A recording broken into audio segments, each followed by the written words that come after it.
Salut les pêcheurs, aujourd'hui on se retrouve pour un nouvel opus sur les bords du lac d'Anguin, un lac en pleine zone urbaine d'à peu près 40 hectares. Sur la dernière vidéo, j'ai réalisé une pêche de gardon dans un bras de Seine. C'était polaire et combinaison obligatoire. Là, on est mi-mai, il fait beau, il y a du soleil. On va essayer de réaliser une pêche de carassin. Le carassin, c'est quand même un poisson assez méfiant, donc on va opter pour une pêche à 13 mètres, un amorçage à la coupelle. Je vais vous expliquer tout ça, suivez-moi.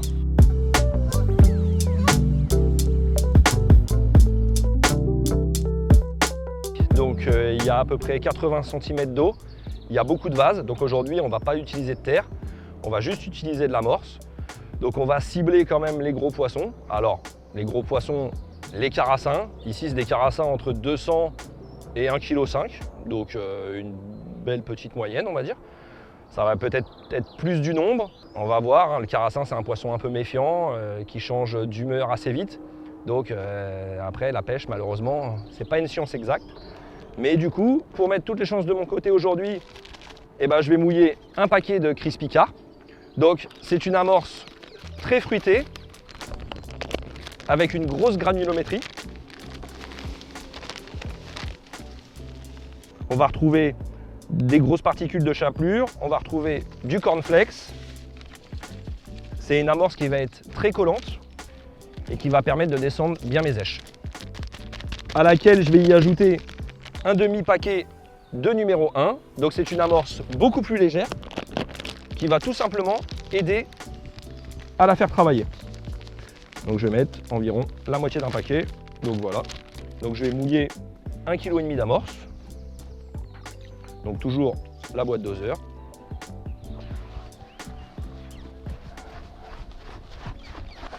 Voilà. Là je viens juste de mouiller jusqu'à soit humide. Donc ça va être une amorce de couleur assez neutre. Mais aujourd'hui, comme je vais viser quand même les carassins et les beaux poissons, je vais y rajouter de l'ocre jaune, comme ceci, un petit peu d'ocre jaune. Je vais y rajouter de l'eau pour y faire une soupe.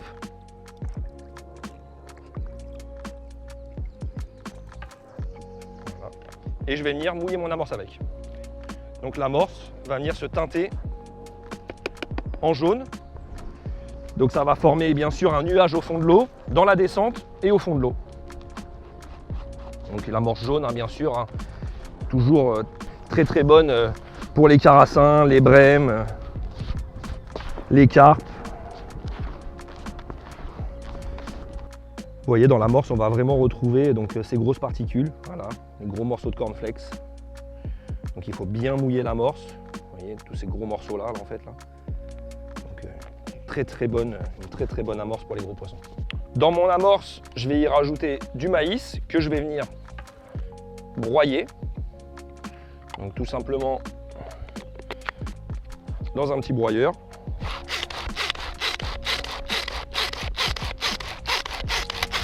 Je vais venir faire une purée de maïs en fait, ça va faire un bel halo, ça va mettre encore des copeaux dans l'amorce. C'est rapide à faire. Et ça vient très bien compléter l'amorce carpe. Le temps que l'amorce finisse de gonfler, je vais vous présenter un peu les appâts de la journée. Et après, on passera au tamis. Pour cette partie de pêche, du coup, je vous ai parlé de l'amorce. Maintenant, je vais vous parler donc des èches utilisées. Donc bien entendu, qui dit gros poisson et carpe, carassin, dit maïs. Bien entendu aussi un peu de terreau pour la pointe. Dans mon amorce, je vais y ajouter des asticots blancs et jaunes congelés, un petit mélange. Donc ça va être juste, comme je vous disais, il y a de la vase. Donc mettre du vivant le temps que les poissons arrivent sur le coup. Et si vous mettez du vivant, ça va s'enfoncer dans la vase. Donc quand vos gros poissons vont arriver, malheureusement, il n'y aura plus grand chose à manger à part l'amorce.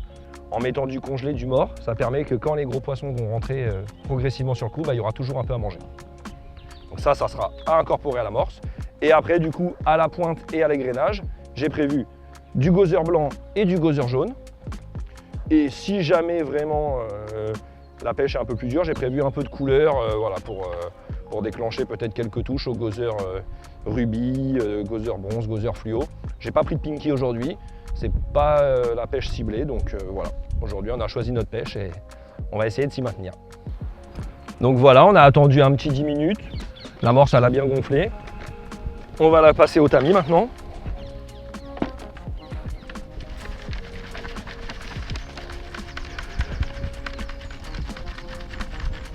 Donc vous pouvez aussi bien utiliser le batteur, hein, bien sûr. Après, quand c'est des petites quantités comme ça d'amorce, ça va assez vite au tamis. Un petit coup de tamis. Voilà, là c'est une maille de 4. Ça passe très bien.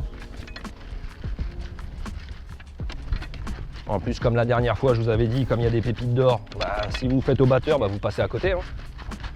Et là, on va être encore... En plus, en passant le tamis, on va encore plus voir vraiment les copeaux de maïs et de cornflakes qui vont rester sur le tamis.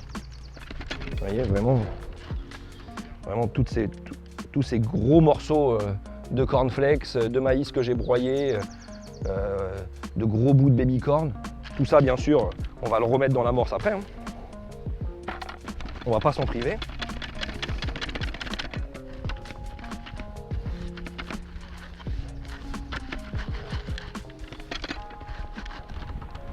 Et donc là, voilà, l'amorce est terminée. Donc là, elle est bien belle.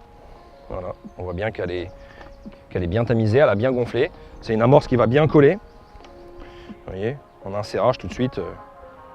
On voit que ça colle tout de suite bien hein, pour descendre les appâts et que ça soit une amorce qui va rester quand même sur le fond mais qui va s'ouvrir progressivement du coup.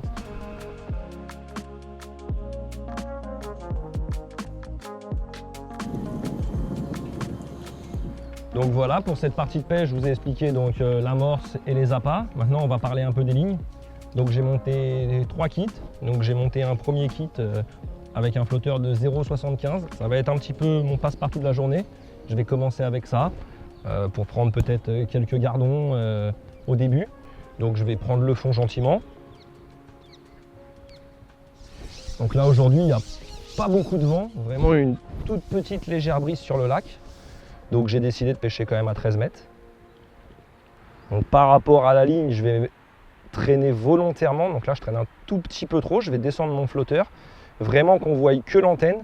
Je vais essayer de traîner de 2-3 cm sur cette ligne-là. Donc vraiment prenez le temps, sondez bien votre poste, à gauche, à droite. Voilà, vraiment le moindre petit trou. Là je sonde avec une sonde volontairement lourde, parce qu'il n'y a quand même pas beaucoup d'eau, donc je pourrais sonder en 10 grammes.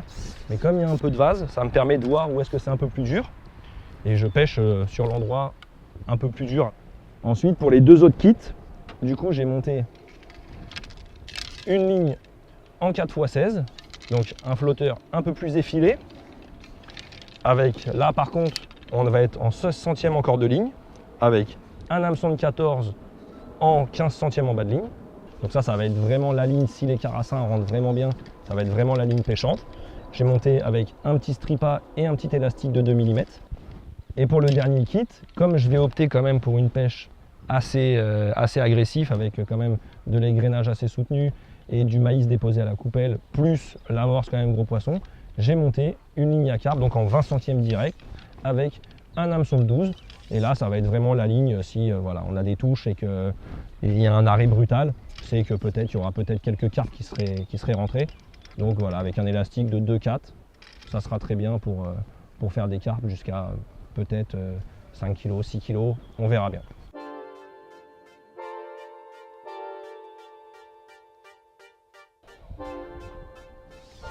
Donc pareil, comme tout à l'heure pour le sondage où il faut être précis, l'amorçage à la coupelle, bah, pareil, on est bien précis, il faut prendre un repère, donc sur la berge d'en face, donc là j'ai pris un arbre moi, et je vais voilà, vous prenez un repère fixe hein, bien sûr, hein. Prenez pas un canard ou un bateau. Hein. Et pour la dernière boule, vu qu'il n'y a pas beaucoup d'eau, je vais juste prendre l'amorce et je vais juste venir la mettre, donc sans la serrer, vraiment sans la serrer, je vais juste venir la tasser comme ça. Donc pareil sur mon repère, donc là vous voyez je viens prendre de l'eau dans la coupelle gentiment. Hop, les deux côtés. Je vais venir remuer le tout. Et je vais venir. Et là. Et voilà. Ça c'était vraiment pour la dernière petite boule.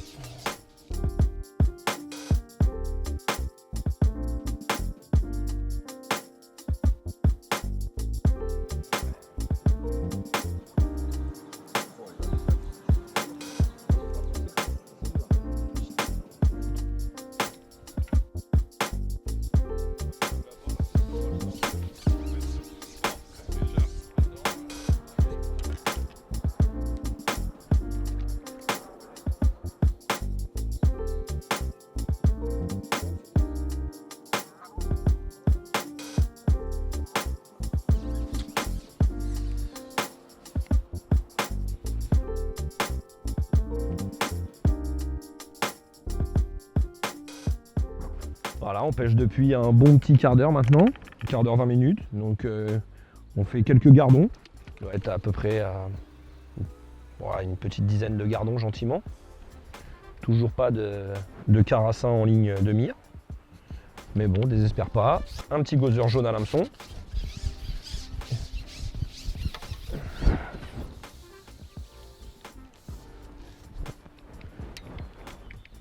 Et je viens régulièrement grainer, donc je viens mettre une petite dizaine de gozeurs blancs là.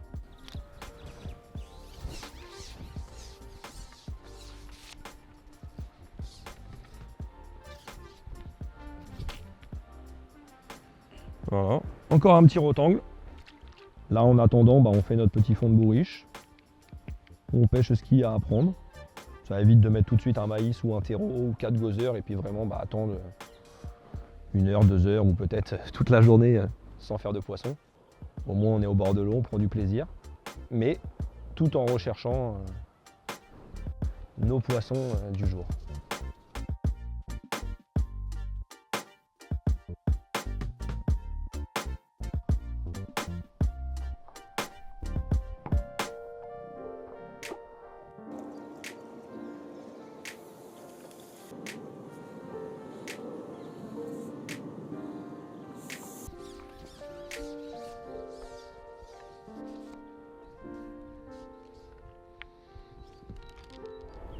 Ah voilà, ça fait 1h30 à peu près de pêche pour l'instant. Les gardons sont bien actifs, hein, malgré l'amorce à forte granulométrie, ils ne sont pas gavés. Je pêche avec la ligne à carassin du coup, celle avec l'hameçon de 14, avec 3 gozeurs et je fais des gardons quand même assez régulièrement. Donc les carassins ont du mal à s'installer pour l'instant. Ah il suffit de dire ça pour en faire rien.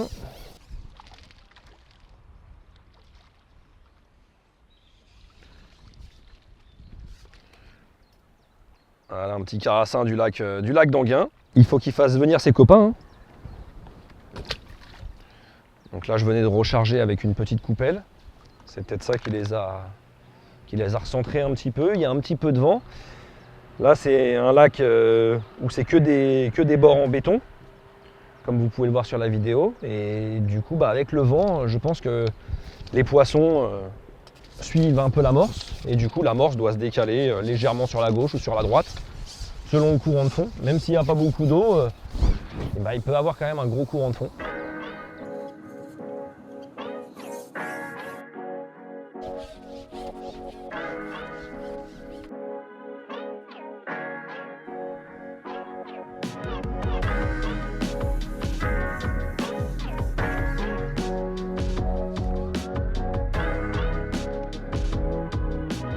Voilà.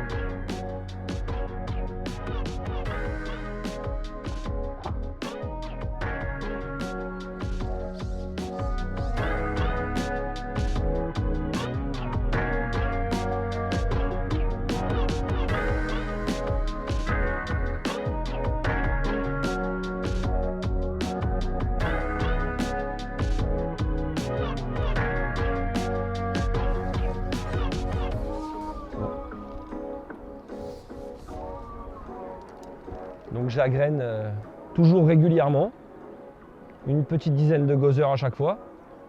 Donc je laisse mon flotteur dériver. Comme je vous disais, il y a un courant de fond. Donc là j'ai une touche. Ah voilà. Vous voyez, les carassins sont un peu plus décalés de l'amorce. Ah voilà. Voilà, ça y est, il commence à rentrer gentiment là au bout d'1h30. Il commence à avoir quelques petites touches. Hop, et là.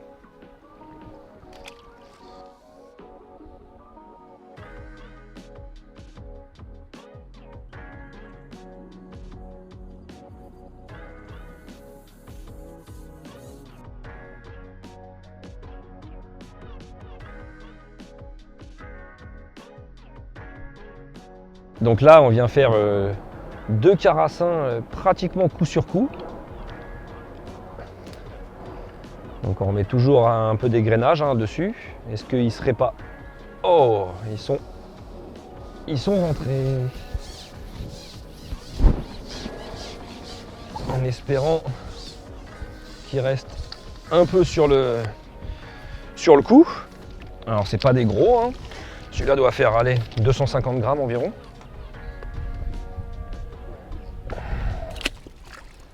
Comme vous pouvez le voir du coup sur les images, je pêche avec la nouvelle Zitan, la Z18. Donc une canne vendue au catalogue pour une canne Carpodrome.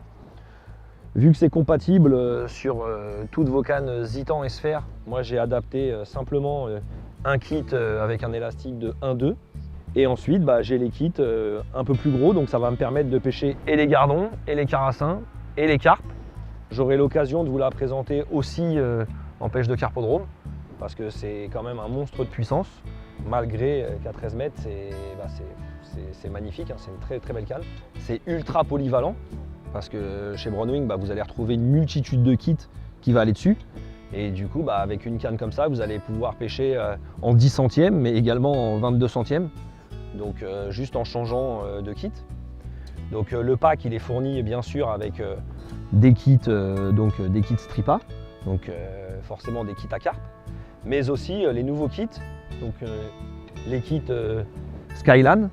Donc ce sont des kits blancs avec des graduations, donc parfait pour pêcher et les bordures, mais aussi les carpes en plein été.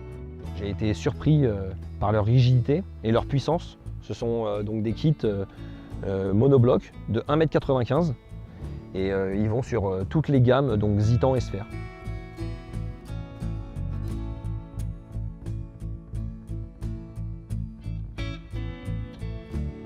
Ah, tu vois?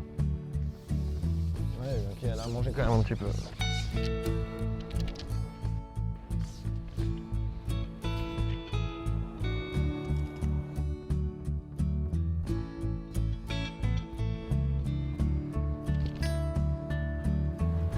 De toute manière, le carassin, c'est quand même un poisson assez volatile. On va avoir du mal à le fixer quand même vraiment à une place précise. Il va vraiment vadrouiller autour de l'amorce. Donc souvent, il faut quand même un peu chercher, hein.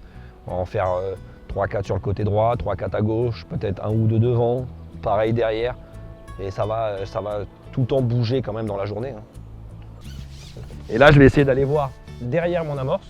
Donc pour ça, je vais mettre la mini rallonge square. Donc pour ceux qui ne connaissent pas, c'est une mini rallonge plate qui vient tout à fait épouser votre coude en fait. Vous voyez, ça vient vraiment épouser votre bras. Et en fait, c'est vraiment ergonomique et c'est vraiment un outil précieux pour aller voir ce qui se passe derrière. Ça alourdit très peu la canne pour une mini rallonge.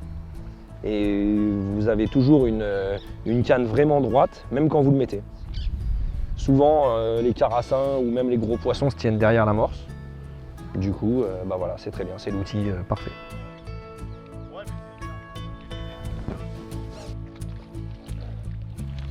Oh.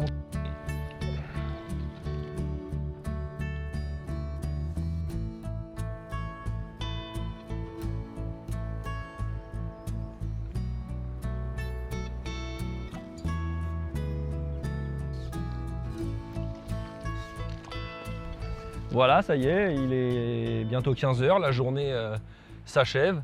On a pêché un bon 6 heures à peu près. Je pense que la mission du jour, elle est remplie, hein. Une bonne trentaine de carassins. Voilà, et la pêche du jour, hein. Avec du coup à l'intérieur des très beaux gardons aussi. Une journée de pêche très plaisante où voilà, malheureusement les gros carassins n'ont pas mordu, mais on en a fait énormément de petits, enfin énormément, une petite trentaine. Donc très satisfait de cette journée. Je vous dis à bientôt pour une prochaine vidéo et en attendant n'oubliez pas de vous abonner aux réseaux sociaux de la marque ainsi qu'à la chaîne YouTube. À bientôt.